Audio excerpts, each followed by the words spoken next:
Item ಯಾವುದೇ ಇರಲಿ try ಮಾಡಿ ಆಚಿ ಚಿಕನ್ ಮಸಾಲಾ. ಆಚಿ ಚಿಕನ್ ಮಸಾಲಾ.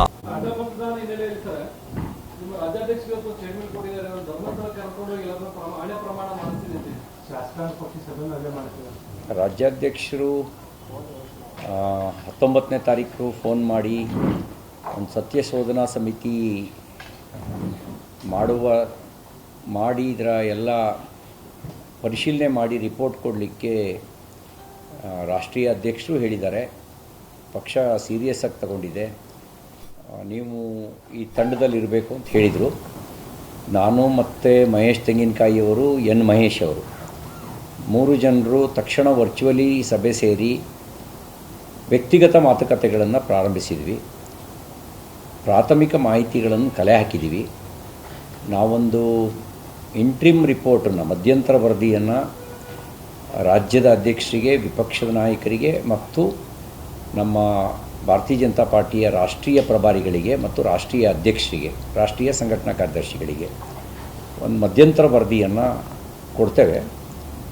ನಮಗೆ ಮೇಲ್ನೋಟಕ್ಕೆ ಕಂಡು ಬಂದಿರೋದೇನು ಅಂತ ಹೇಳಿದ್ರೆ, NDAಯಿಂದ BJP ಮತ್ತು JDS ಎರಡೂ ಪಕ್ಷಗಳಿಂದ ಸೇರಿ 12 ಮತಗಳು ನಮ್ಮಿಂದ ವ್ಯತ್ಯಾಸ ಆಗಿದೆ. ಅದರಲ್ಲಿ JDSನದು ಎಷ್ಟು, BJPದು ಎಷ್ಟು ಅನ್ನೋದನ್ನು ನಾವು ಇನ್ನೂ ನಿಖರವಾಗಿ ಪತ್ತೆ ಹಚ್ತಾ ಇದ್ದೀವಿ. ಯಾರ್ಯಾರ ಬಗ್ಗೆ ಸಾಂದರ್ಭಿಕವಾಗಿ, ಆಯಾ ಸಾಂದರ್ಭಿಕವಾಗಿ ನಮಗೆ ಇನ್ಫಾರ್ಮೇಷನ್ ಬಂದಿದೆಯೋ ಅದರ ಸತ್ಯಾಸತ್ಯತೆಯನ್ನು ಪರಿಶೀಲನೆ ಮಾಡುವಂಥ ಕೆಲಸವನ್ನು ಮಾಡ್ತಾಯಿದ್ದೀವಿ. ಯಾರ ಬಗ್ಗೆನೂ ವೃಥ ಅನುಮಾನವನ್ನು ವ್ಯಕ್ತಪಡಿಸೋದು ಸೂಕ್ತ ಆಗಲ್ಲ. ಯಾಕೆಂದರೆ ಇದು ಗೌಪ್ಯ ಮತದಾನ. ಗೌಪ್ಯ ಮತದಾನದ ಹಿನ್ನೆಲೆಯಲ್ಲಿ ಇಂಥವರೇ ಮಾಡಿದ್ದಾರೆ ಅಂತ ಹೇಳಿ ನಾವು ಅನುಮಾನದ ಮೇಲೆ ಅವ್ರ ಮೇಲೆ ಆರೋಪ ಹೊರಿಸೋಕ್ಕೆ ಸಾಧ್ಯ ಇಲ್ಲ. ಅನುಮಾನಿಸ್ಬೋದಷ್ಟೇ. ನಾವು ಅದನ್ನು ಸಾಂದರ್ಭಿಕ ಸಾಕ್ಷಿಗಳನ್ನು ಕಲೆ ಹಾಕಿ ಆಮೇಲೆ ಅದರ ನಂತರ ಒಂದು ನಿಷ್ಕರ್ಷಕ್ಕೆ ಬರಬೇಕಾಗತ್ತೆ. ನಾವು ಅದರ ಸಾಂದರ್ಭಿಕ ಸಾಕ್ಷಿಗಳನ್ನು ಕಲೆ ಹಾಕೋ ಕೆಲಸ ಮಾಡ್ತಾಯಿದ್ದೀವಿ. ವೈಯಕ್ತಿಕವಾಗಿ ಮಾತುಕತೆಯೂ ನಡೆಸ್ತಾ ಇದ್ದೀವಿ. ಅದು ನಾವು 1-2 ದಿನದೊಳಗಡೆ ಪ್ರಿಲಿಮಿನರಿ ರಿಪೋರ್ಟ್ ಕೊಡ್ತೀವಿ. ನಾವು ಪ್ರಾಥಮಿಕ ಹಂತದ ವರದಿನ ಕೊಡ್ತೀವಿ. ಈ ಉಳಿದಿದ್ದನ್ನು ನಮಗೆ ಸ್ವಲ್ಪ ನಾವು ಚರ್ಚೆ ನಡೆಸಿ ಆಮೇಲೆ ಒಂದು ನಿರ್ಣಯಕ್ಕೆ ಬರಬೇಕಾಗತ್ತೆ. ಅದು ಬಿಟ್ಟರೆ ಗೌಪ್ಯ ಮತದಾನ ಅಲ್ಲದೆ ಇದ್ದಿದ್ದರೆ ಅಂಗೈ ಹುಣ್ಣಿನಷ್ಟು ಸ್ಪಷ್ಟ ಆಗ್ತಿತ್ತು. ಗೌಪ್ಯ ಮತದಾನ ಆಗಿರೋ ಹಿನ್ನೆಲೆಯಲ್ಲಿ ನಮಗೆ ಎರಡೂ ಪಕ್ಷಗಳು ಸೇರಿ 11 ಮತಗಳು ಕೊರತೆ ಆಗಿರೋದು, 1 ಮತ ಕೊಲ್ಗೆಟ್ಟಿರೋದು. ಅಂದರೆ 11 ಮತಗಳು ಟ್ರಾನ್ಸ್ಫರ್ ಆಗಿರೋದು, 1 ಮತ ಕೊಲ್ಗೆಟ್ಟಿರೋದು, ಒಟ್ಟು 12 ಮತಗಳು ವ್ಯತ್ಯಾಸ ಆಗಿರೋದು ಕಂಡು ಬಂದಿದೆ.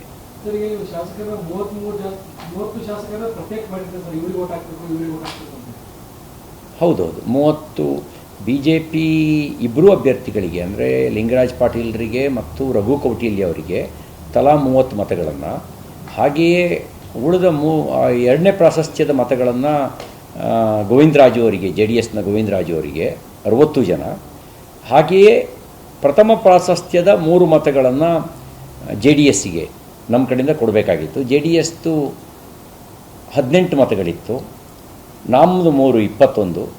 ಅದ್ರ ಜೊತೆಗೆ ಒಬ್ಬರು BJP ಹಿಂದಿದ್ದಂಥ ಯತ್ನಾಳ್ರು ಅವರು ಕೂಡ NDAಗೆ ಮತ ಹಾಕಿದ್ದಾರೆ.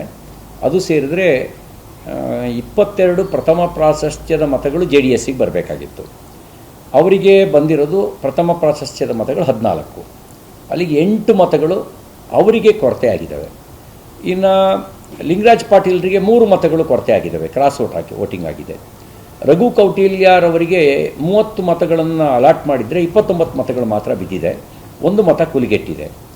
ಇದನ್ನು ಲೆಕ್ಕ ಹಾಕಿದಾಗ ನಮ್ಮ ಎರಡೂ ಸೇರಿ ಕುಲಿಗೆಟ್ಟ ಮತವನ್ನು ಸೇರಿಸಿದಾಗ NDA ಕಡೆಯಿಂದ 12 ಮತಗಳು ವ್ಯತ್ಯಾಸ ಆಗಿರೋದು ಗಮನಕ್ಕೆ ಬಂದಿದೆ. ಇದು ಭಾಳ ಗಂಭೀರವಾಗಿ ತೆಗೆದುಕೊಳ್ಬೇಕಾಗಿರೋ ಸಂಗತಿ. ಇದೊಂದು ಎಚ್ಚರಿಕೆ ಗಂಟೆಯೂ ಹೌದು. ಇದಕ್ಕೆ ಸಂಬಂಧಪಟ್ಟಂತೆ ನಾವು ವರದಿನ ರೆಡಿ ಮಾಡಿದ್ದೇವೆ, ಚರ್ಚೆ ಮಾಡಿ ಪ್ರೈಮರಿ ಸೋರ್ಸ್ನ ಕಲೆಕ್ಟ್ ಮಾಡಿದ್ದೇವೆ. ಅದನ್ನು ರಾಜ್ಯಾಧ್ಯಕ್ಷರಿಗೆ, ರಾಷ್ಟ್ರೀಯ ಅಧ್ಯಕ್ಷರಿಗೆ ವರದಿಯನ್ನು ಕೊಡ್ತೇವೆ.